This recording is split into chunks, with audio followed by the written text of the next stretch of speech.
રાજ્યમાં ભર ઉનાળે આવેલા કમોસમી વરસાદે ખેડૂતોની હાલત કરી કફોડી। આજે ઉત્તર ગુજરાત અને સૌરાષ્ટ્ર સહિત 7 જિલ્લામાં માવઠું થતા ખેડૂતોનો બગડ્યો પાક। માર્કેટયાર્ડમાં ખુલ્લામાં પડેલી જણસી પલળી જતા વેપારીઓને થયું ભારે નુકસાન।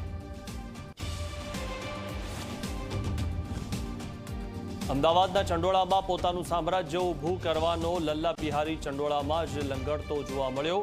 લલ્લા બિહારીને તેના તૂટેલા ફાર્મ હાઉસ પર લાવીને ક્રાઇમ બ્રાન્ચે કર્યું રિકન્સ્ટ્રક્શન।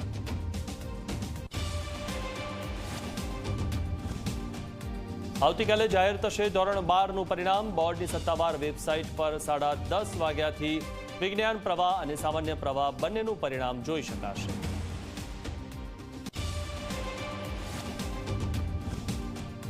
રાજ્યના પાટનગરમાં આવતીકાલે નહીં મળે પાણી।